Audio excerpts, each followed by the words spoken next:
ပေါင်း365ရက်ပြည့်လူတွေသတ်မှတ်ထားတဲ့အတိုင်းအတာတစ်ခုပြည့်စုံခြင်းပဲဖြစ်တယ်အတိတ်အချိန်သတ်မှတ်ချက်တစ်ခုပြီးဆုံးသွားတာကိုပဲနှစ်ဟောင်းကုံဆုံးသွားပြီလို့လောကလူတွေကအချိန်တစ်ခုသတ်မှတ်ထားတဲ့အခါမှာထိုသတ်မှတ်ထားတဲ့အချိန်စေ့သွားတော့နောက်ဆုံးနေ့ဆိုတာဖြစ်ပေါ်လာတာဘုန်းကြီးတို့တွေရဲ့ဘဝမှာလည်းပဲနောက်ဆုံးနေ့ဆိုတာရှိလာမှာပဲပေါ့နော်အဲ့တော့ဘယ်ရာရဲ့နောက်ဆုံးနေ့ပဲဖြစ်ဖြစ်နောက်ဆုံးနေ့တစ်ခုမှာဓမ္မအတွေးနဲ့ဓမ္မအမြင်ကိုမြင်ဖို့အရေးကြီးတာပေါ့အချိန်ချင်းထထနောက်ဆုံးနေ့တွေကြုံတွေ့ရစေကမူဓမ္မအတွေးမတွေးမိတဲ့ပုဂ္ဂိုလ်ဟာပျော်စရာလို့ပဲယူကောင်းယူကြလိမ့်မယ်တကယ်ကတော့ဒီနေ့နောက်ဆုံးနေ့ဓမ္မအတွေးနဲ့တွေ့ကြည့်မယ်ဆိုလို့ရှိရင်သတ်မှတ်ထားတဲ့365ရက်ကြီးကုံဆုံးသွားတာအဲ့ဒီကုံဆုံးသွားမှုဟာအချိန်တစ်ခုကုံဆုံးသွားမှုလို့ဆိုပေမဲ့လို့အချိန်ဒီသူ့ကသူကုံဆုံးသွားတာမဟုတ်ဘူးဘုန်းကြီးတို့တွေစီကဘာတွေယူသွားတုံးဆိုနုပြုတ်မှုတွေပါသွားပြီအဲ့ဒီကခန္ဓာကိုယ်ရဲ့နုပြုတ်မှုတွေဒီနှစ်ကုံဆုံးခြင်းနဲ့တကွအတူတကွပါပြီးတော့သွားတယ်လို့ဒီလိုပြောတာနော်အသက်တစ်နှစ်ကြီးသွားတယ်ဆိုတာကိုယ့်ရဲ့နုပြုတ်မှုတွေကုံဆုံးသွားခြင်းပဲလို့ဒီလိုပြောဒီလိုနဲ့ပဲတစားနဲ့ကုံဆုံးပြီးတော့ဘဝတစ်ခုဟာဆုံးသက်သွားကြတာပေါ့မြတ်စွာဘုရားကိုယ်တိုင်ကအမတ်တမဲ့မနေဖို့ဆိုပြီးတော့ရဟန်းတော်တွေကိုဆုံးမလေးရှိတို့သုတ်တန်နေမှာမြတ်စွာဘုရားဆုံးမထားတာလေး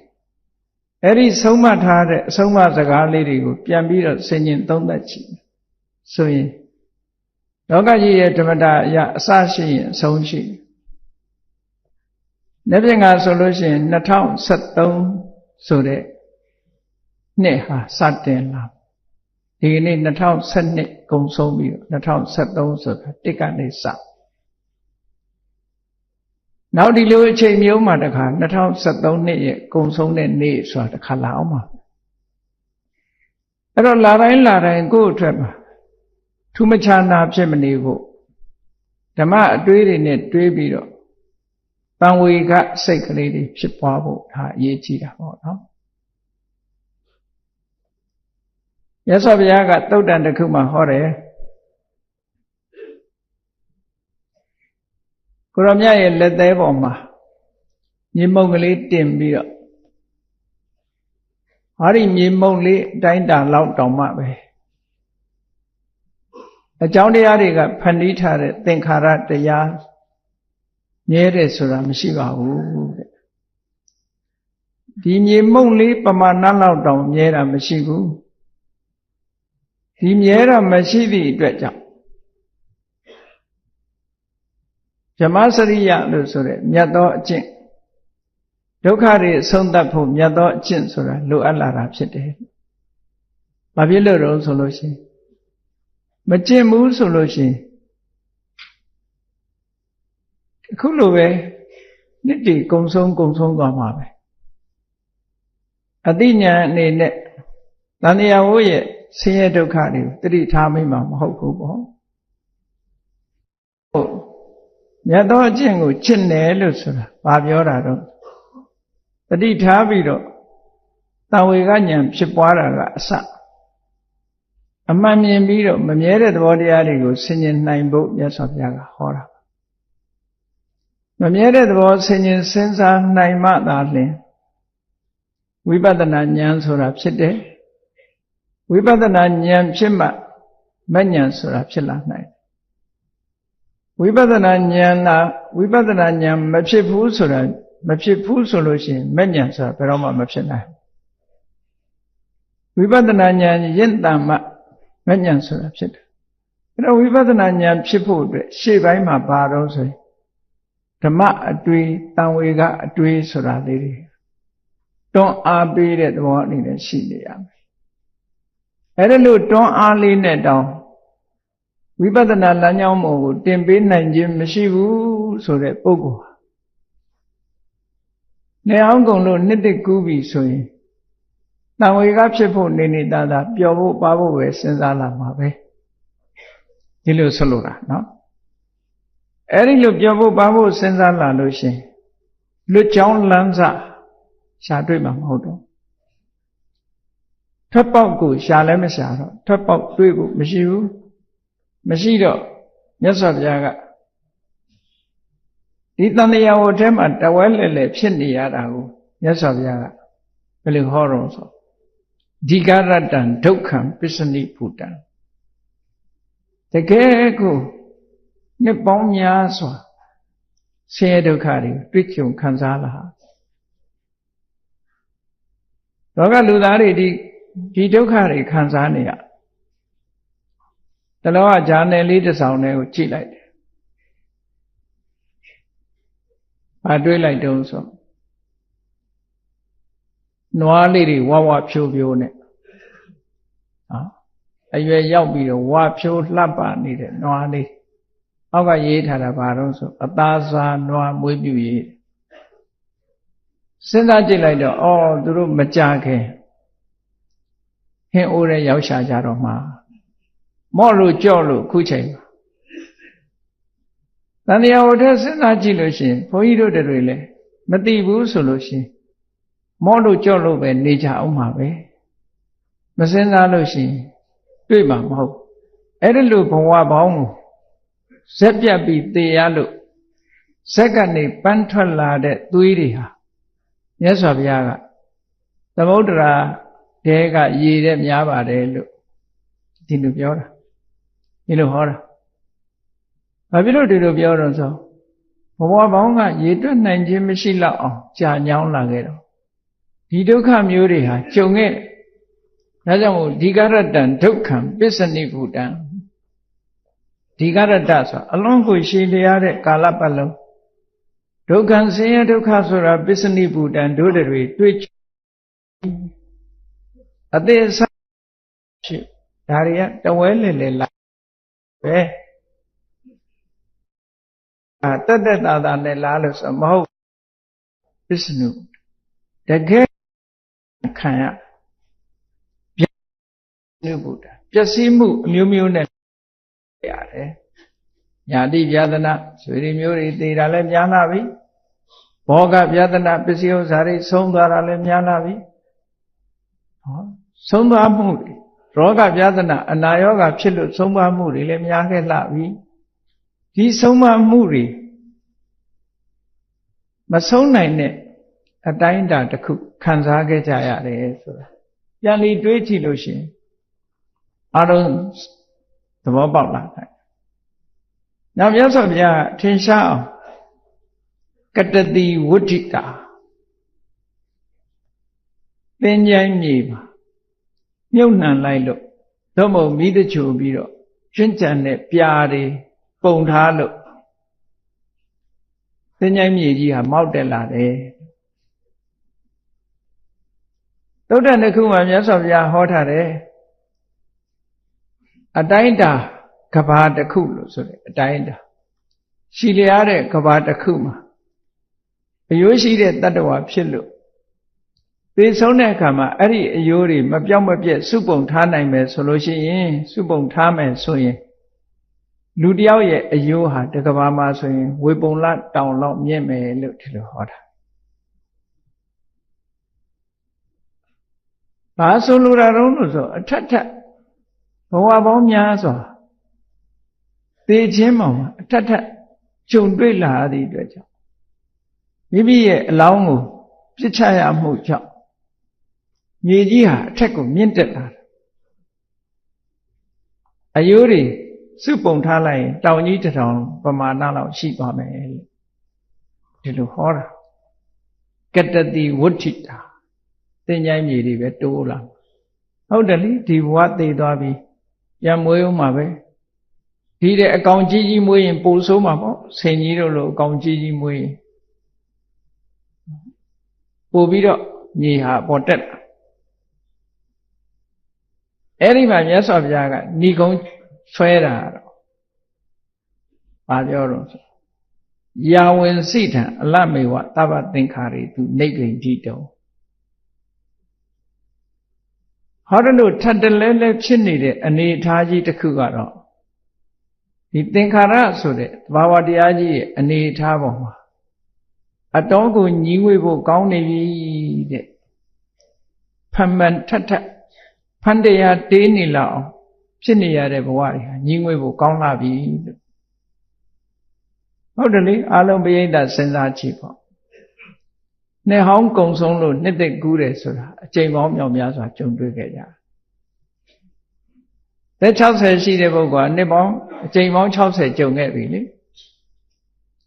ရိုးနေတဲ့ကိစ္စပေါ့သို့တော့နှစ်ကုံဆုံးသွားတာကိုယ်နဲ့မဆိုင်ဘူးလို့ထင်ကောင်းထင်လိမ့်မယ်ကိုယ်စီကပါသွားတာတွေကိုသတိထားမိဖို့ပါတွေပါသွားအင်အားတွေပါသွားတယ်လူပြိုမှုတွေပါသွားတယ်မနစ်ကရုပ်ရည်နဲ့ခုနှစ်ရုပ်ရည်မတူတော့မနစ်ကအင်အားတွေဒီနှစ်အင်အားမပါတာဘူးဟာနိထသကလို့ဆိုတဲ့ဆွေးရတဲ့အပိုင်းမှာရောက်လာတယ်သက်ကြီးရွယ်အိုပုဂ္ဂိုလ်တွေမှာပို့ပြီးတော့ထင်ရှားတိုးလာတာအမတမနဲတယ်ဆုပ်ယုပ်သွားတဲ့အနေအထားမျိုးတွေအများကြီးပဲတဲ့ဒီလိုပြောတာနော်ဒါကြောင့်မို့အလမေဝနိဗ္ဗိန္တိတုံသဗ္ဗသင်္ခါရေသင်္ခါရဆိုတာမှန်သမျှပေါ်မှာတွေ့တာပြီးတော့မနေသင့်တော့ဘူးသင်္ခါရလို့ပြောလိုက်တဲ့အထက်မှာကိုယ်ဘဝပါတယ်သူ့ဘဝပါတယ်ကိုယ်သုံးနေတဲ့ပစ္စည်းတွေပါတယ်ကိုယ်ပတ်ဝန်းကျင်ပါတယ်နော်ကိုယ်ခန္ဓာပါတယ်ကိုယ်ခန္ဓာနဲ့ဆက်ဆက်နေတာတွေကုန်ပါတယ်ကိုယ်သုံးစွဲနေတဲ့ပစ္စည်းတွေပါတယ်ကမ္ဘာလောကကြီးတစ်ခုလုံးပါတယ်လို့ဒီလိုပြောတာနော်အဲ့ဒီသင်္ခါရတရားတွေပေါ်မှာညီးဝေးဖို့ကောင်းလာပြီတဲ့အလံဝိရစိတုံတွေ့တာမှုကိုပယ်ဖြတ်ဖို့ကောင်းနေပြီအလံဝိမု सी တုံဒီမတည်မြဲတဲ့သင်္ခါရတရားတွေကလွတ်မြောက်အောင်ကြိုးစားဖို့တင့်တော်နေပြီလို့မြတ်စွာဘုရားက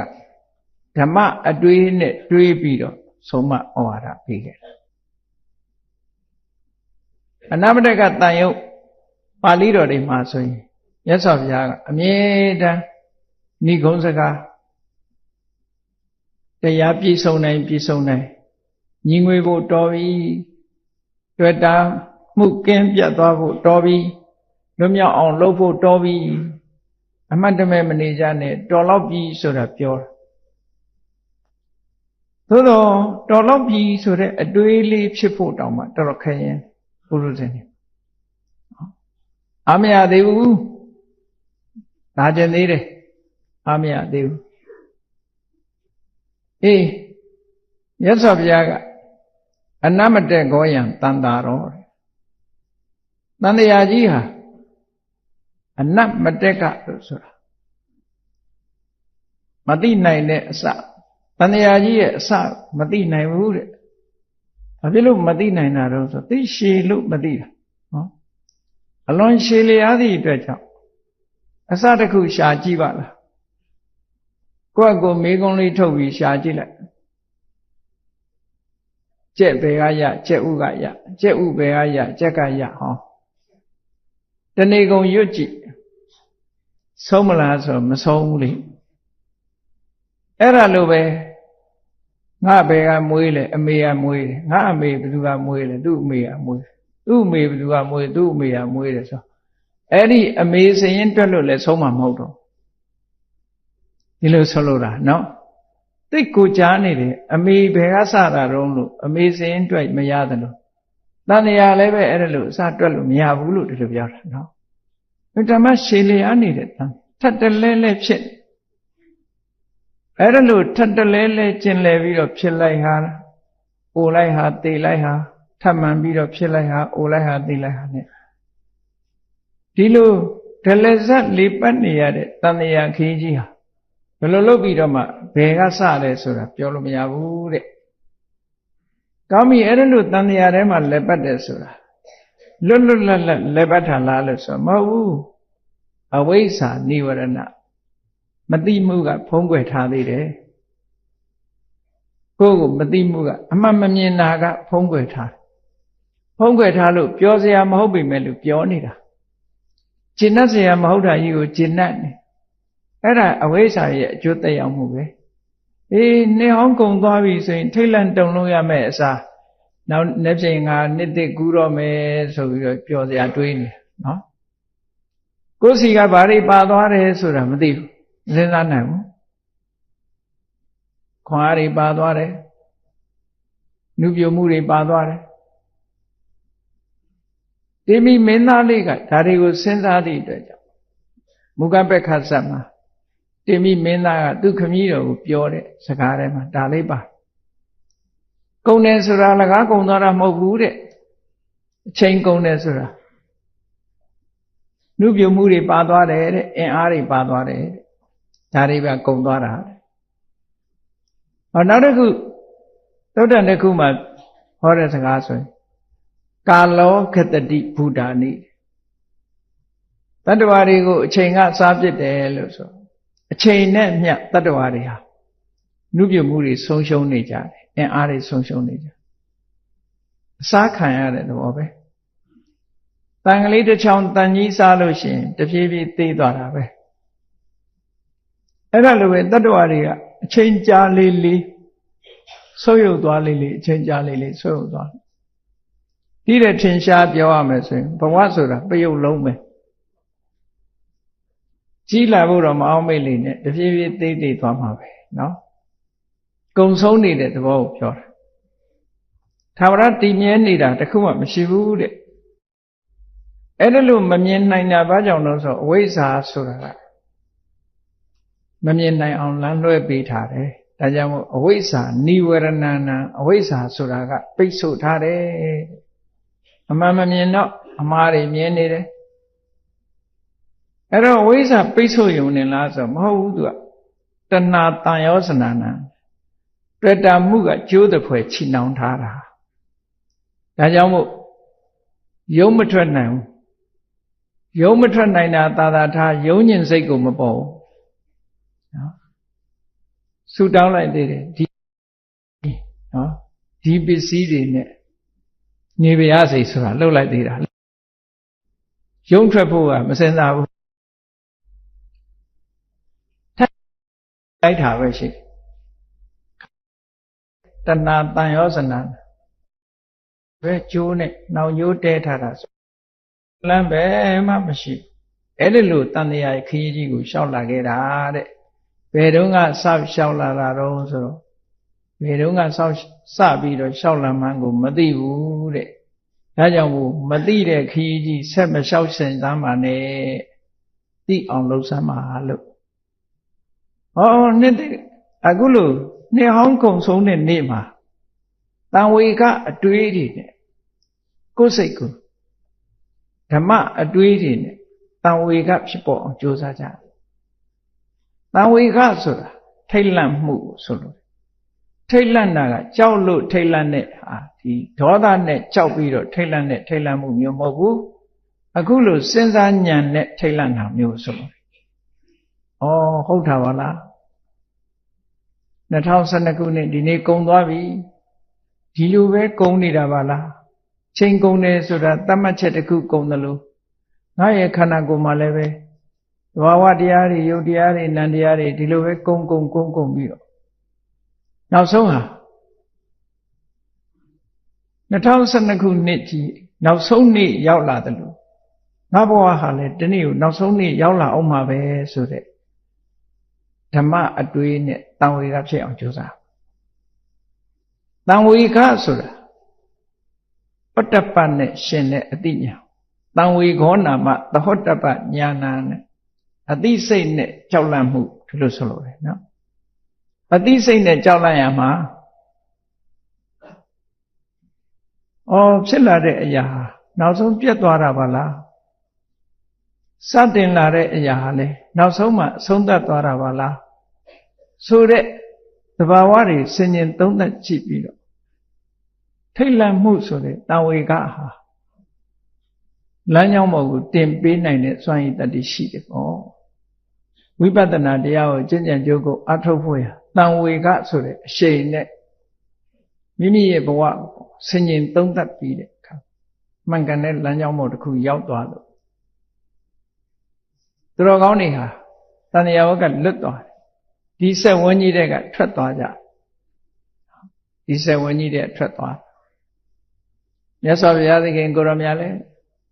အယမန္တိမသာတိတဲ့ငါဘဝဒါနောက်ဆုံးပဲနောက်ထပ်ငါမမွေးတော့ဘူးနတ္ထိတာနိပုဏ္ဏဘောနောက်ဘဝဆိုတာငါမှမရှိဘူးမရှိတာကိုကျင့်တတ်တယ်ဒီတမ္မာပုရုဇဉ်ပုဂ္ဂိုလ်နောက်ဘဝမရှိတော့ဘူးဆိုရင်ထဲမှာဟာသွားပြီးတော့လန့်ကောင်းလန့်နေလိုက်နော်လန့်မှာပေါ့ငါလို့ထင်တာကိုသင်္ခါရတရားတွေလို့မထင်ဘူးငါလို့ထင်ထားတယ်ငါဟာလို့ထင်ထားတဲ့အခါကျတော့ငါနဲ့ငါဘဝတွဲဆက်ထားသည့်အတွက်ကြောင့်ဒါကိုတဏှာရဲ့အတွေးနဲ့တွေးလိုက်တဲ့အခါကျတော့နောက်ဘဝငါမဖြစ်ရတော့ဘူးဆိုရင်ငါဘယ်လိုနေရပါမလဲတွေးဥမှာပဲလေဒီလိုဖြစ်သွားတာဟုတ်အဲ့တော့တဏှာအတွေးတွေမပြောက်သေးသမျှနိဗ္ဗာန်ဆိုတာလေပါဇက်ပြောပဲလို့ချင်အောင်ပါပဲတဏှာအတွေးတွေပြောက်အမှန်သိပြီးတော့ညီးငွေတဲ့စိတ်တွေရအောင်စဉ်းစားဆင်ခြင်ကြရမယ်လို့ဒီလိုဆိုတာအဲ့တော့ကိုယ့်ရဲ့မျက်မြင်ဘဝသံဝေကဖြစ်เสียတွေအလွန်များတယ်သံဝေကဖြစ်เสียတွေတွေ့တိုင်းသံဝေကဖြစ်အောင်ဖြစ်ဖို့ကြိုးစားဒီသံဝေကလေးတစ်ချက်ဖြစ်လိုက်တဲ့ဟာလေးကမိမိအတွက်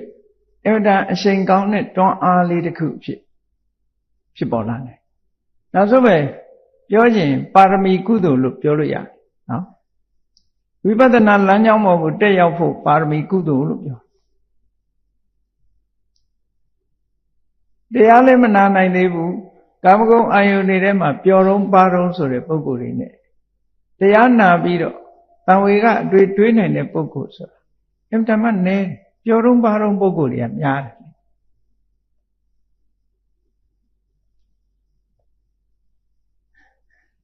ဘုရားလောင်းနေပြောတာလို့အနု900ရင့်မှတစ်ချိတ်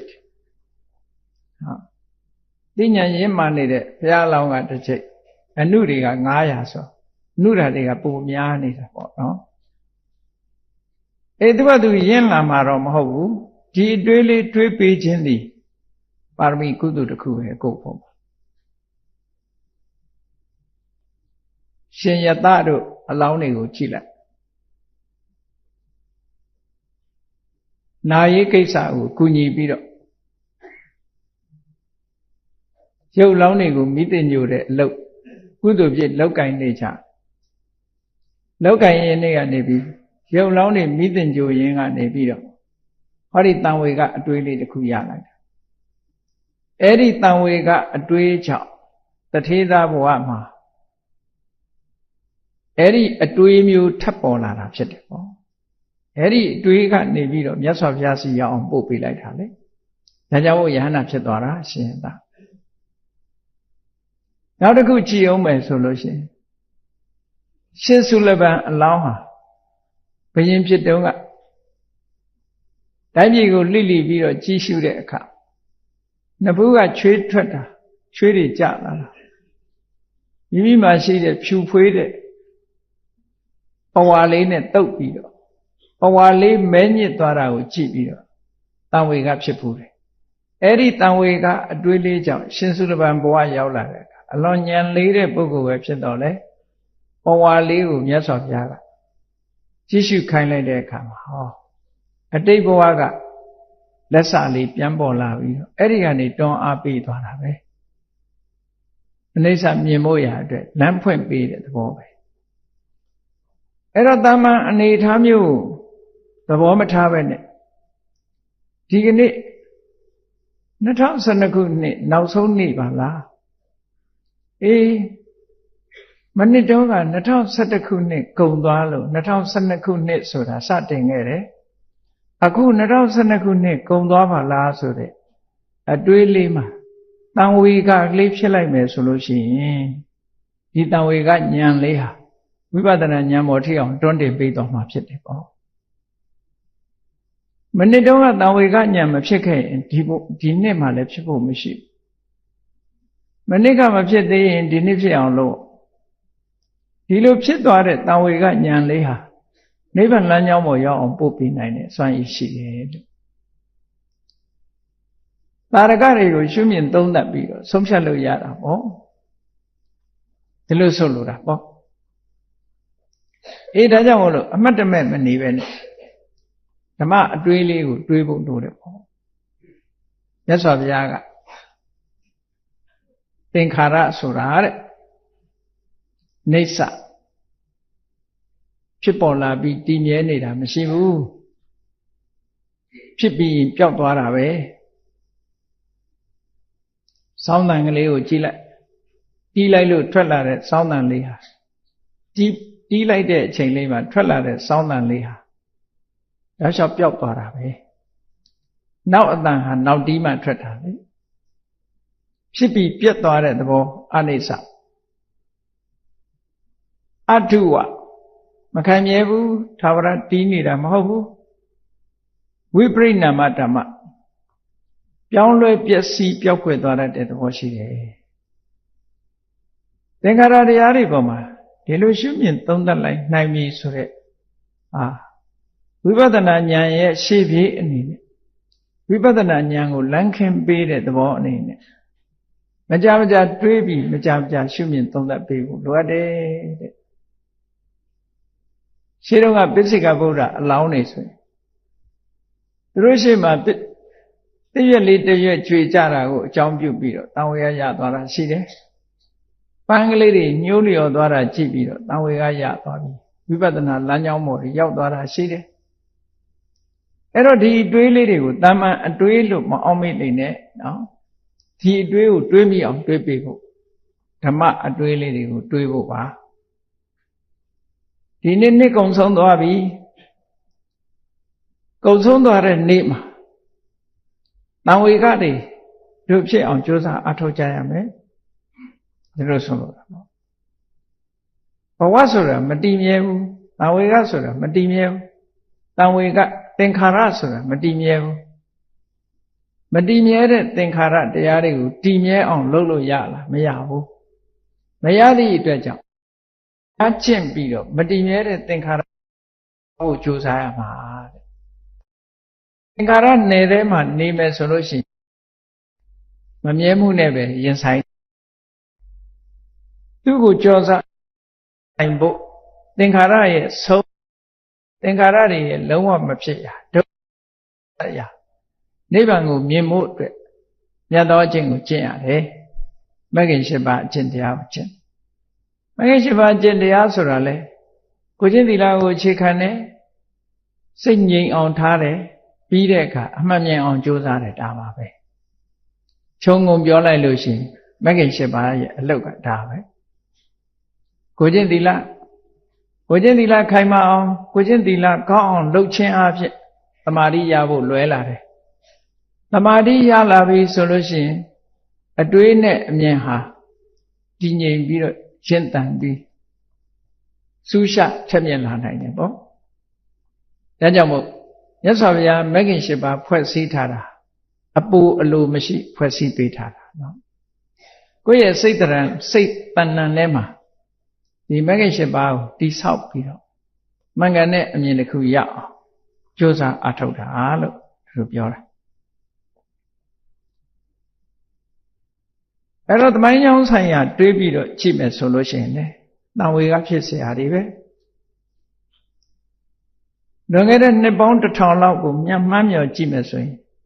ဒီကနေ့မြင်နေရတဲ့ရန်ကုန်မြို့ကြီးဟာဒီအတွင်းတရံမဟုတ်ဘူးဆိုတာသိတာ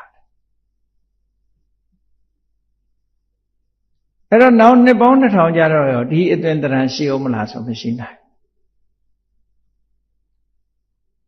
ဒါကသဘာဝတရားဟာဒီတိုင်းပဲနေတာအဲ့တော့မြတ်စွာဘုရားကရွေလေးလွှဲနေတဲ့သမိုင်းချောင်းကြီးတစ်ခုဖော်ပြပြီးတော့ရဟန်းတော်တွေကိုတရားဟောတာရှိတယ်အားလုံးကိုသတိထားဖို့ဓမ္မအတွေးတွေတွေးတတ်အောင်တန်ဝေကနဲ့ဓမ္မအတွေးတွေကိုတွေးတတ်အောင်လို့မြတ်စွာဘုရားကတန်ယုတ္တနိကေမှာဝ ဝေပုံလပပ္ပတတုတ်ဆိုတာဟောတာရှိတယ်ဝေပုံလတောင်ကြီးအကြောင်းဟောတာရာဇယပြည်နားမှာတောင် 5 လုံးရှိတယ်ကိစ္စကုတလို့ဆိုတဲ့တောင်ရဲ့ဝေပုံလဆိုတဲ့တောင်ရဲ့ဝေဘာရဆိုတဲ့တောင်ရဲ့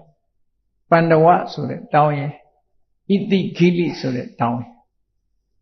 အဲ့ဒီတောင် 5 လုံးနဲ့က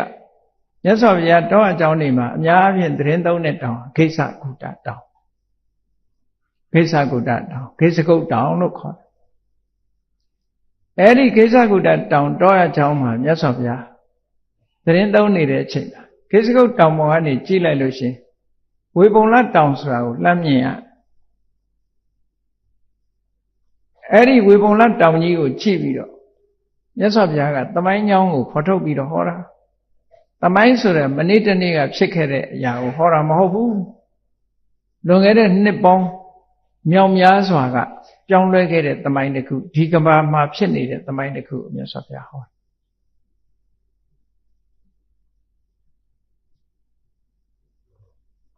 ဝေပုံလတောင်ကြီးကိုကြည့်ပြီးတော့ဟောဒီကမ္ဘာမှာပထမအဦးဆုံးကကုတန္တဆိုတဲ့မြတ်စွာဘုရားပွင့်တယ်ကကုတန္တမြတ်စွာဘုရားအဲ့ဒီကကုတန္တမြတ်စွာဘုရားဘယ်အခါမှာပွင့်လို့ဆိုရင်လူတွေရဲ့တက်တန်းဟာနှစ်ပေါင်း 4000 ကြာတဲ့အချိန်တုန်းကပွင့်တက်တန်းဟာရှိတယ်နှစ် 4000 တန်းမှာကကုတန္တမြတ်စွာဘုရားပွင့်အဲဒီကကုတန္တမြတ်စွာဘုရားပွင့်တဲ့အချိန်တုန်းကဟာဒီဝေပုံလတောင်ကိုဘယ်လိုခေါ်တော့ဆိုပါစိနဝန္တတောင်လို့ခေါ်တယ်ဟောနာမည်ရဲ့ပြောင်းလဲသွားမှုကိုမြတ်စွာဘုရားပြောကြည့်လေဒီရန်ကုန်မြို့ကိုတော့ရန်ကုန်လို့ခေါ်တာမဟုတ်ဘူးတကုံလို့ခေါ်တာအဲ့ဒီတကုံကဘယ်တော့ကြမှာရန်ကုန်ဖြစ်သွားတော့ဆိုဥဩအော်မြီကုန်းပေါင်တီဆိုဥဩအော်မြီ1115 ခုနှစ်အလောင်းမင်းတရားရန်ကုန်ကိုအောင်မြင်တဲ့အခါကျမှရန်သူတွေကုန်ပြီလို့ဆိုတဲ့အဓိပ္ပာယ်နဲ့ရန်ကုန်လို့နာမည်ပေးသွားတာအဲ့ဒီကစပြီးတော့ရန်ကုန်ဆိုတဲ့နာမည်ပြောင်းသွားတာနော်ခုခေတ်တော့လူတွေပြောင်းပါတယ်နာမည်တွေကနော်တချို့ဆို2 နာမည် 3 နာမည်ပြောင်းခေါ်နေဟိုလိုပြောင်းလိုက်ဒီလိုပြောင်းလိုက်နေကြည့်သမိုင်းကြောင်းရတကုံဆိုတဲ့မြို့ဟာရန်ကုန်ဖြစ်လာပြောင်းလဲမှုဒါဖြင့်တကုံမတိုင်ခင်ကဘာရှိတုံးဆိုတာသမိုင်းကိုရှားကြည့်ရအေးရာဇဝင်တွေထဲမှာတော့ကကုသံဘုရားလက်ထက်ကဒီနေရာဘာမြို့ခေါ်တယ်ဒီလိုရေးထားတာတွေတော့ရှိတယ်ပေါ့နော်အဲ့တော့နာမည်ပြောင်းလဲမှုဆိုတာရှိတယ်အဲ့တော့ကကုသန္တမြတ်စွာဘုရားလက်ထက်တုန်းကဝေပုံလတောင်မရှိဘူးလားရှိတယ်အဲ့ဒီဝေပုံလတောင်ကိုဝေပုံလတောင်လို့မခေါ်ဘူးတဲ့ပါစိနဝန္တတောင်လို့ခေါ်တယ်တဲ့ဒါဖြင့်ဒီတောင်နာပတ်ဝန်းကျင်မှာရှိတဲ့လူမျိုးတွေကအဲ့ဒီတုန်းကအဲ့ဒီလူမျိုးတွေကိုတိဝရလူမျိုးလို့ခေါ်တယ်ပါစိနဝန္တတောင်တိဝရလူမျိုးတက်တန်းကအနှစ် 4000အဲ့ဒီလူမျိုးတွေဟာပါစိနဝန္တဆိုတဲ့တောင်ကြီးကိုတက်လို့ရှိရင်4 ရက်ကြာမှတောင်ပေါ်ရောက်တယ်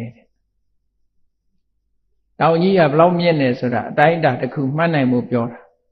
ပြန်အဆင်းမှလည်း4 ရက်ကြာတယ်4 ရက်တက်ရတယ်4 ရက်ဆင်းရတယ်1 ရက်ထဲနဲ့မရောက်ဘူးလို့ဆိုတယ်ဒါလိုပြောတာဘုန်းကြီးတို့သီရိလင်္ကာနေတုန်းကစေရီပါရတောင်စရိပါရဆိုတဲ့တောင်ရဲ့တော်မြင့်မြတ်စွာဘုရားခြေတော်ရာရှိတယ်ဆိုတဲ့တောင်မတ်မတ်ဆောက်ဆောက်ကြီး9 နာရီ 6 နာရီလောက်ည12 နာရီလောက်ကထတက်လို့ရှိရင်နော်ဒီက6 နာရီလောက်ကြာတယ်တက်ဒါငယ်ရွယ်တဲ့အချိန်မှာတိတ်မနာပဲနဲ့တက်တဲ့အတက်ကိုပြောတာနားပြီးတက်မဲ့ဆိုရင်တော့အတော်နဲ့ရောက်မှာမဟုတ်ဘူးပေါ့မနေ့မိုးလင်းနေထွက်တာကိုကြည့်ခြင်းလို့12 နာရီလောက်ကစတက်တာမနေ့6 နာရီမှအဲ့ပေါ်ရောက်တယ် အဲ့ဒါလို့မြင့်မားတယ်အခုဒီဝေပုံလတောင်ဟာလဲကကုသန္တာမြတ်စွာဘုရားလက်ထက်တုန်းကတိဝရလူမျိုးတွေတောင်ပေါ်တက်လို့ရှိရင်၄ရက်ကြာမှတောင်ထိပ်ရောက်တယ်တဲ့ပြန်ဆင်းလို့ရှိရင်လည်း၄ရက်အချိန်ကြာတယ်လို့တို့ပြောတယ်ဒါပြောင်းလဲမှုတွေနာမည်ကလည်းပြောင်းသွားတယ်အမြင့်ကလည်းပြောင်းသွားတယ်လူမျိုးကလည်းပြောင်းသွားတယ်တောင်နာမည်ကလည်းပြောင်းသွားတယ်ဟောမြတ်စွာဘုရားဆိုလိုတာသင်္ခါရဆိုတာဘယ်ဟာမှမမြဲဘူးအကုန်ပြောင်းနေတာလို့သူပြောတာနော်ပြောင်းလဲမှုတွေကိုသဘောပေါက်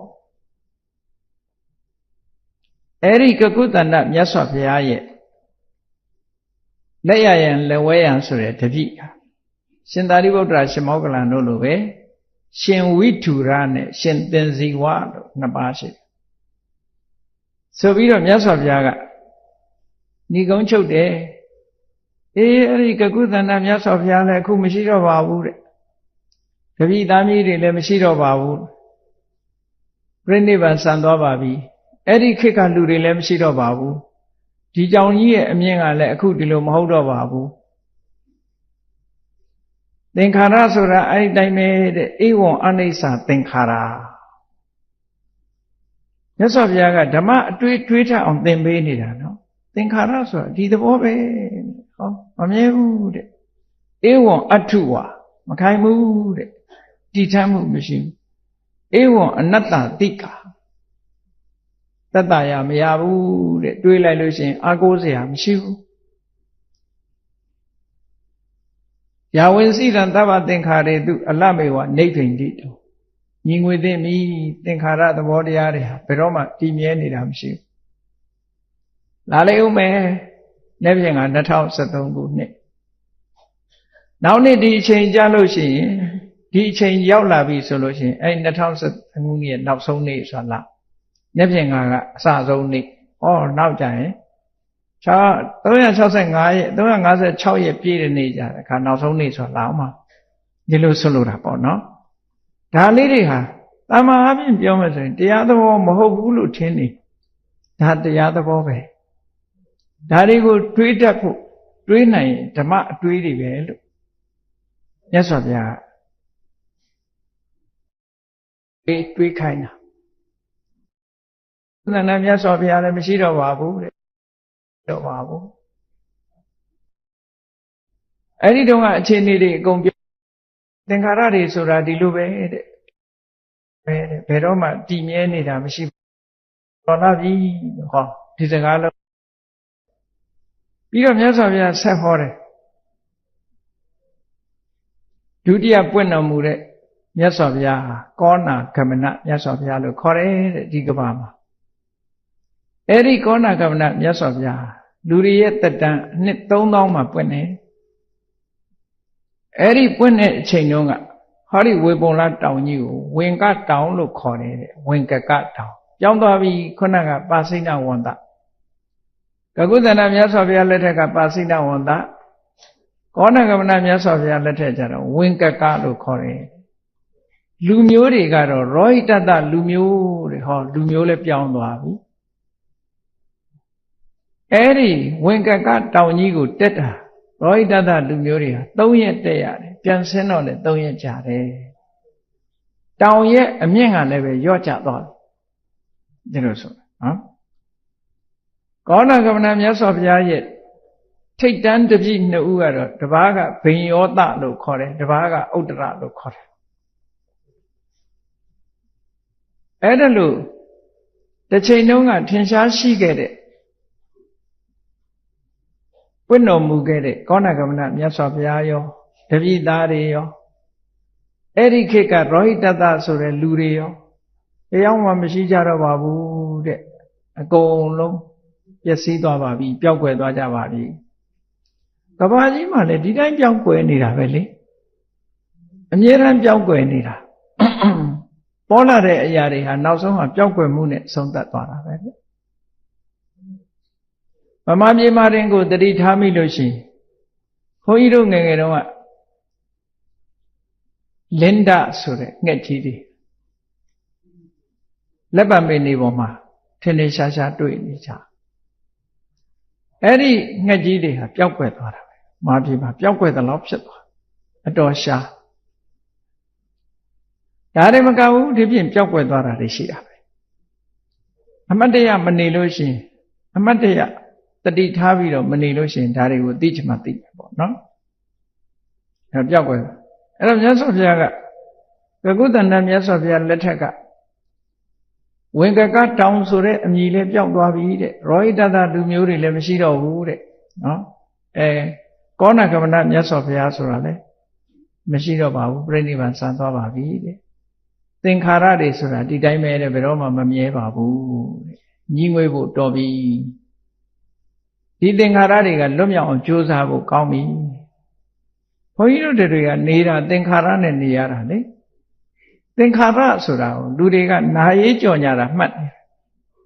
သင်္ခါရဆိုတာကိုယ်တဏ္ဍာမှာဖြစ်နေတဲ့ရုပ်တဲ့နာနေဟာသင်္ခါရပဲလေ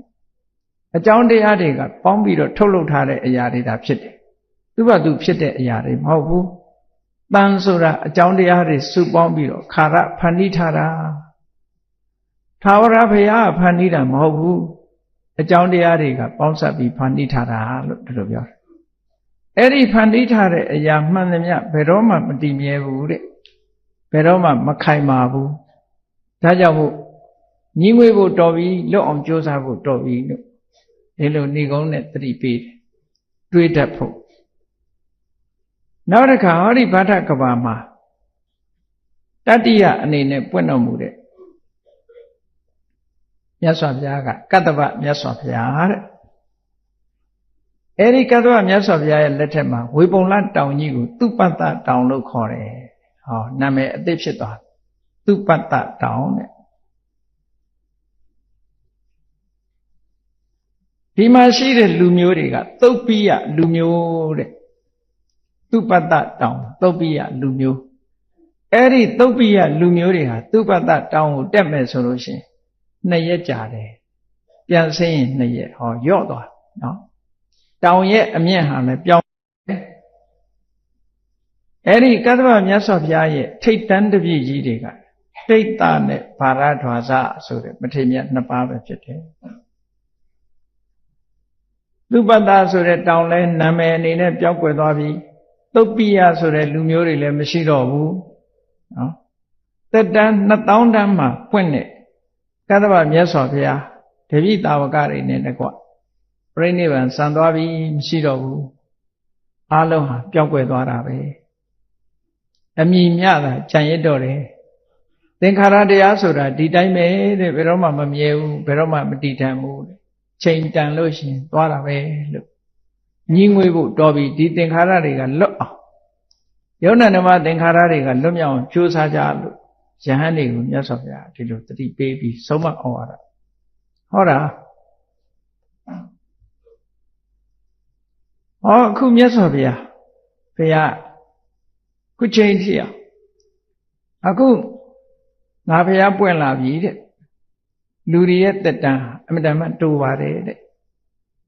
အရှိဆုံးလူမှတရားနည်းနည်းပို့ခြင်းပို့မယ်လို့ဒီလိုပဲဟောတာအပ္ပံဝါဘိယောဝတ္တတတံအပ္ပံဝါဘိယောအနှစ်တရားပဲတဲ့အနှစ်တရားတဲ့နည်းနည်းပို့ခြင်းပို့မယ်200ထိအောင်မရောက်ဘူးလို့ဒီလိုဆိုတာပေါ့နော်တတံအမတန်မှတိုးပါတယ်တဲ့တောင်ရဲ့အမည်ကိုတော့ဝေပုံလလို့ခေါ်တဲ့လူမျိုးတွေကမာဂရလူမျိုးမာဂရကလူမျိုးတွေတဲ့အဲ့ဒီလူမျိုးတွေကဝေပုံလတောင်ကိုတက်ရင်အခုတက်အခုဆင်းတောင်ကြီးကလည်းနှိမ့်ကျသွားပြီမြတ်စွာဘုရားဒီလိုဟောတာနော်ဒါတမ္မာအဖြစ်ကြည့်မယ်ဆိုလို့ရှိရင်တရားမဟုတ်ဘူးလို့ထင်ကောင်းထင်လိုက်ဒါတရားတွေပဲနော်ဒီအမြင်တွေကကိုယ့်ရဲ့စိတ်ဆွမ်းအားတွေအသိဉာဏ်တွေကိုပွင့်လင်းသွားစေနိုင်တန်ဝေကတွေကိုဖြစ်ပွားပြီးတော့တန်တရားဥက္ကလုပ်ဖို့အတွက်လမ်းပေါက်ထွက်ပေါက်ကိုရသွားစေနိုင်တယ်လို့ဒီလိုဆိုတာအေးမြတ်စွာဘုရားကဟောတယ်ငါဘုရားကလည်းပြိဋိဘံဆံရလိမ့်မယ်တဲ့ငါဘုရားရဲ့ထိတ်တန်းတပည့်တွေကသာရိပုတ္တရာနဲ့မောက္ကလအားလုံးဟာတို့တွေအချိန်တန်လို့ရှိရင်ပြိဋိဘံဆံရမှာဒီဝေပုံလတောင်ကြီးဟာလည်းနောက်ဆုံးတော့ပျောက်ကွယ်သွားမှာပဲမာဂရလူမျိုးတွေဟာလည်းပဲချိန်တန်ပျောက်ကွယ်သွားမှာပဲတဲ့သင်္ခါရတရားဆိုတာမမြဲဘူးတဲ့မေးလျော့ပော့တန်ပြီးတော့မနေကြနဲ့သ သင်္ခါရတရားတွေပေါ်မှာအလေးနဲ့ထားပြီးတော့ဓမ္မအတွေးတွေကိုတွေးမိအောင်ကြိုးစားအထောက်ကြလို့မြတ်စွာဘုရားကဒီသုတ်တံကိုဝေဘုံလသုတ်တံကိုအခုလိုဟောတာသမိုင်းကြောင်းနဲ့ရှင်ပြီးတော့ဟောတာသမိုင်းကြောင်းမှာဖော်ထုတ်ပြီးတော့မြတ်စွာဘုရားဟောတဲ့တော့အဲ့တော့မြန်မာနိုင်ငံမှာလည်းပဲကြည့်မယ်ဆိုရင်သမိုင်းကြောင်းတွေကိုဖော်ထုတ်ပြီးပြောစရာတွေအများကြီးပဲပေါ့အများကြီးပဲရာဇဝင်ကိုလေ့လာကြည့်မယ်သမိုင်းကိုလေ့လာကြည့်မယ်ဆိုရင်သမိုင်းကြောင်းနဲ့ထုတ်ဖော်ပြောစရာတွေအများကြီးအဲ့တော့မြတ်စွာဘုရားကအဓိကဒီသုတ်တံကိုဟောတာဟာသင်္ခါရတရားတွေပေါ်မှာညီငွေဖို့လွတ်မြောက်အောင်ကြိုးစားဖို့မြတ်သောအကျင့်ကိုကျင့်တဲ့နီးလန်းတွေသင်္ခါရတရားတွေကလွတ်မြောက်အောင်မဂ္ဂင်၈ပါးအကျင့်တရားကိုကျင့်ရမစ္စည်းမပฏิပဒါဆိုတဲ့မဂ္ဂင်၈ပါးအကျင့်တရားကိုကျင့်ရမယ်ဒီကုန်းကျုပ်အနေနဲ့မြတ်စွာဘုရားဘာဟောတော့ဆိုအနိစ္စဝတ္တသင်္ခါရဥပ္ပါဒဝယဓမ္မိနောသင်္ခါရလို့ဆိုတဲ့ယုတ်တရားတွေပဲဖြစ်စေယုတ်တရားနံတရားတွဲဖက်နေတဲ့သဘောလို့ခေါ်ရတဲ့အရာတွေပဲဖြစ်စေယုတ်တရားပဲဖြစ်စေနံတရားပဲဖြစ်စေယုတ်တရားနံတရားနှစ်ခုလုံးပဲဖြစ်စေအကြောင်းတရားတွေကပေါင်းစုဖန်တီးထားတာဖြစ်တဲ့တရားတွေဖြစ်လို့အနိစ္စဖြစ်လာပြီးရင်တည်မြဲတာမရှိဘူးပစ္စည်းပျောက်ကွယ်သွားနိုင်တဲ့အရာတွေကြီးပဲတခုမှယတ္တိနိုင်စွာမရှိဘူးတဲ့သင်္ခါရအဲ့ဒါကိုထပ်ပြီးတော့အနိစ္စကိုတရုပ်ဖော်တဲ့အနေနဲ့မြတ်စွာဘုရားဥပ္ပါဒဝယဓမ္မိနောဥပ္ပါဒဆိုတာဖြစ်လာတာဝယဆိုတာပြတ်သွားတာပျောက်သွားတာဖြစ်လာတယ်ပျောက်သွားတယ်ပေါ်လာတယ်ပျောက်သွားတယ်ဖြစ်လာတယ်ပြတ်သွားတယ်မတည်မြဲတဲ့သဘောကိုပြောအခု2012ခုနှစ်မနေ့2011ခုနှစ်အကုန်က2012ဆိုတာစခဲ့တယ်ခုဒီနေ့ဆုံးပြီလေအစရှိရင်အဆုံးရှိတယ်ဆိုတာစတင်ခြင်းဒီဆုံးသက်ခြင်းမှာအဆုံးတယ်ပေါ့ပြီးဆုံးခြင်းမှာအရာခသိဟာဒီနေ့ဒီတိုင်းပဲလို့တို့ပဲစလာမှုသည်ပြီးဆုံးမှုတွင်ဆုံးသက်တယ်မွေးဖွားလာခြင်းဟာလည်းသိခြင်းမှာပဲဆုံးသက်တယ်အဲ့ဒါကိုပြောတာဥပ္ပါဒဝယဓမ္မိနောဓမ္မဆိုတာသဘောကိုပြောတာအဲ့ဒီသင်္ခါရတရားတွေဟာလာတတ်တဲ့သဘောရှိပြီးတော့ပျက်စီးရင်အကြောင်းဆိုရင်ပေါ်လာမယ်ပျောက်ကွယ်သွားမယ်ဒီလိုဆိုလို့ပျောက်လာပြီးတော့တည်မြဲဖြစ်လာပြီးတော့တည်မြဲနေမှာမဟုတ်ဘူးဖြစ်လာပြီးရင်ပျောက်ကွယ်ပျက်စီးပြီးတော့ပြတ်ကင်းသွားလိမ့်မယ်ပြတ်ကင်းတဲ့သဘောရှိတယ်ဥပ္ပိစိတ်တောနိရုဇ္ဇန္တိထပ်ပြီးတော့ရှင်းတာဖြစ်ပြမှုသဘောတရားဥပ္ပိစိတ်တောအကြောင်းတရားတိုက်ဆိုင်လို့ပေါ်လာပြီးတဲ့နောက်မှာနိရုဇ္ဇန္တိချုပ်ပြောက်ပြီးတော့သွားကြတယ်ဘယ်ရာပဲဖြစ်ဖြစ်စစ်တွင်းကြည့်ကြာမြင်းနေရရင်လူတွေကဖြစ်ပြီးပြတ်သွားတာလို့မသိဘူးတို့တောင်းတဲ့အရာတွေကိုဆင်ញင်သုံးသပ်ပြီးတော့ကြည့်လိုက်ဖြစ်လာပြီးတော့ပျောက်ကွယ်သွားကြတယ်ဥပ္ပိစိတ်တောအကြောင်းတိုက်ဆိုင်မှဖြစ်လာပြီးတဲ့နောက်နိရုဇ္ဇန္တိချုပ်ဆုံးကွယ်ပြောက်ပြီးတော့သွားကြတယ်ဒါဖြင့်ဖြစ်လာပြီးရင်ထိန်းထားလို့မရဘဲနဲ့ပျောက်ကွယ်သွားတဲ့ဒီသင်္ခါရတရားတွေရှိနေသမျှဟာချမ်းသာပါစေရမရှိဘူးတဲ့။ဘာဖြစ်လို့လဲဆို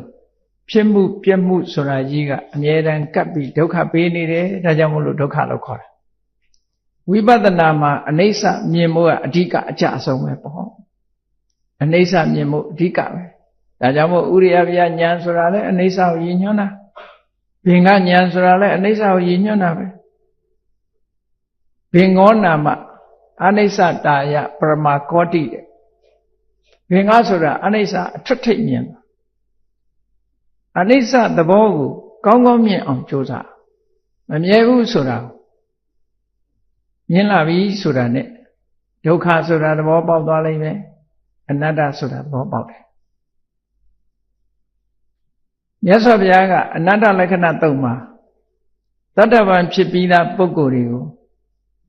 အနတ္တသဘောကိုရှင်းတဲ့အခါမှာ ဒုက္ခရှုထောင့်ကရှင်းပေးထားတာနော်ဒုက္ခရှုထောင့်ကနေရှင်းတာအဝတ္တဝတ္တနာကိုယ်အလိုတိုင်းမဖြစ်ဘူးဆိုတဲ့ရှုထောင့်ကနေပြီးအနတ္တကိုရှင်း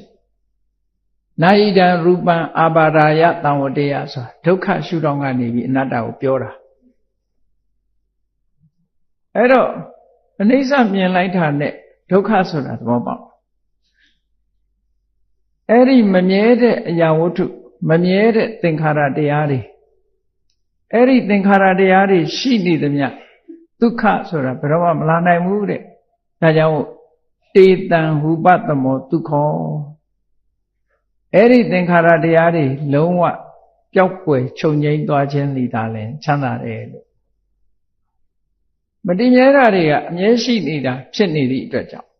ဖြစ်ပြီးရင်ပြတ်သွားတယ်မဖြစ်ဘဲလည်းမနေဘူးဖြစ်လာအောင်ပါပဲဖြစ်လာပြီးရင်ပြတ်သွားအောင်ပဲဖြစ်လာပြီးရင်ပြတ်သွားအောင်ပဲဆိုတဲ့ဖြစ်မှုပြတ်မှုတွေနောက်ဆက်နေသည့်အတွက်ကြောင့်သင်္ခါရတရားတွေဟာဘယ်တော့မှခိုင်မာတာလည်းမရှိဘူးတည်မြဲတာလည်းမရှိဘူးလို့နဲ့ဟောင်းကုံဆုံးတဲ့အနည်းဝိပဿနာဉာဏ်ရအောင်ကြိုးစားအထောက်ကြအောင်ဟော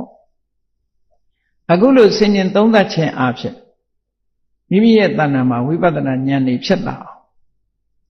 တိုးမြင့်ပြီးတော့ကြိုးစားအထောက်ကြအောင်နေဟောင်းကုံနာကိုအကြောင်းပြုပြီးတော့ကိုယ်တဏ္ဍာမှာရှိတဲ့ယုတ်တိနန္ဒီရဲ့ကုံဆုံးပျက်စီးနေမှုဖြစ်လာပြီးတော့ပျောက်ကွယ်သွားမှုဒီသဘောတွေကိုစဉ်းစားနိုင်လာလို့ရှိရင်ဝိပဿနာလို့ဆိုတဲ့ထူးခြားတဲ့အသိဉာဏ်တစ်ခုဟာဖြစ်ပေါ်လာမှာပဲဝိပဿနာရဲ့အာယုံဟာသင်္ခါရပဲ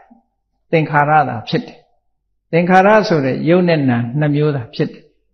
အဲ့ဒီယုတ်နာနှစ်မျိုးရဲ့မမြဲတဲ့သဘောတွေကိုရှုနိုင်လာပြီဆိုရင်ဒါဝိပဿနာဉာဏ်ဖြစ်တာပဲ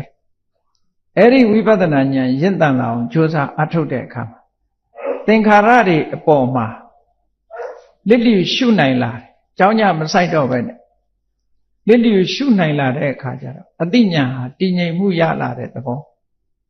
တည်ငြိမ်လာတယ်ပို့ပြီးတော့တည်ငြိမ်လာတယ်သင်္ခါရုပ္ပခာဆိုတာသင်္ခါရတွေအပေါ်မှာဒီဥပ္ပခာပြုတာမဟုတ်ဘူးအတိညာအနေနဲ့ချစ်ချင်းမုန်းခြင်းဆိုတဲ့သဘာဝတရားတွေမရှိတော့ဘဲနဲ့သင်္ခါရတရားတွေရဲ့သဘာဝတတ်ကိုသာတည်တည်ငြိမ်ငြိမ်နဲ့ရှုနိုင်တဲ့အတိညာမျိုးသင်္ခါရုပ္ပခာဉာဏ်လို့ခေါ်တယ်အဲ့ဒီသင်္ခါရုပ္ပခာဉာဏ်ရှင်းတန်လိုက်တာနဲ့တကြိုင်နဲ့အနုလောမဉာဏ်ကနေပြီးတော့နောက်ဆုံးဂုတ္တရဘူးဆိုတဲ့သဘာဝတရားကိုယ်စိတ်ထဲမှာပေါ်လိုက်တာနဲ့နိဗ္ဗာန်ကိုလှမ်းမြင်ရကန်းစရောက်တဲ့အခါမှာဟိုဘက်ကန်းကိုမြင်ရတယ်လို့နိဗ္ဗာန်ကိုလှမ်းမြင်အဲ့ဒီလှမ်းမြင်ရတဲ့အနေထားကနေပြီးတော့နိဗ္ဗာန်ကိုအာယုံပြုလိုက်တာပြုလိုက်လာနိုင်တဲ့အချိန်မှာသင်္ခါရတရားတွေရဲ့အဆုံးကိုမြင်ရလို့သင်္ခါရတရားတွေရဲ့ဆုံးရာမဖြစ်တော့ရာနိဗ္ဗာန်ဆိုတဲ့အာယုံကိုအာယုံပြုလိုက်တာနဲ့တပြိုင်နက်မက်ဆိုတဲ့အစွမ်းထက်တဲ့ညာဟာပေါ်လာပြီးတော့တဏှာထဲမှာပါလာတဲ့တွေ့တာမှုတွေကိုအဆင့်ဆင့်ပယ်ရှားသွားတာနောက်ဆုံးမှာ၄ခါလောက်ဖြစ်လိုက်လို့ရှိရင်တွေ့တာမှုတွေအလုံးခန်းချောက်သွားပြီးဘဝပေါ်မှာတွေ့တာမှုတွေလုံးဝကုန်ဆုံးသွားကိလေသာတွေအလုံးကင်းစင်သွားပြီးနိဗ္ဗာန်ချမ်းသာကိုမျက်မှောက်ပြုသွားနိုင်တယ်လို့အဲ့ဒါကိုရည်ညွှန်းပြီးတော့သင်္ခါရတရားတွေရဲ့ချုပ်ဆုံးရာတေတံဟူပတမောဒုက္ခောဖြစ်ပြီးပြတ်တတ်တဲ့သင်္ခါရတရားတွေရဲ့ချုပ်ဆုံးရာနိဗ္ဗာန်သာလင်တကယ်ချမ်းသာအစစ်ဖြစ်တယ်ဖြစ်မှုပြတ်မှုတွေဟာကုန်ဆုံးသွားပြီးတော့ဖြစ်เสียပြက်เสียမရှိတော့တဲ့အနေအထားမျိုးရောက်အောင်ဝိပဿနာကျင့်စဉ်နဲ့သင်္ခါရတရားတွေရဲ့အပြစ်မြင်အောင်ကျင့်ကြံကြိုးကုပ်အထောက်ကြရမှာဖြစ်တယ်လို့ကိုယ်စီသဘောကျပြီးဘုရားမြတ်စွာရဲ့အဆုံးအမဩဝါဒအတိုင်း2012ခုနှစ်ဂုံဆုံးတဲ့နေ့မှာဓမ္မအတွေးကိုတွေးပြီးတော့ဓမ္မအမြင်ဓမ္မအသိကိုရရှိအောင်ကြိုးစားအထောက်နိုင်ကြပါစေကုန်သတည်း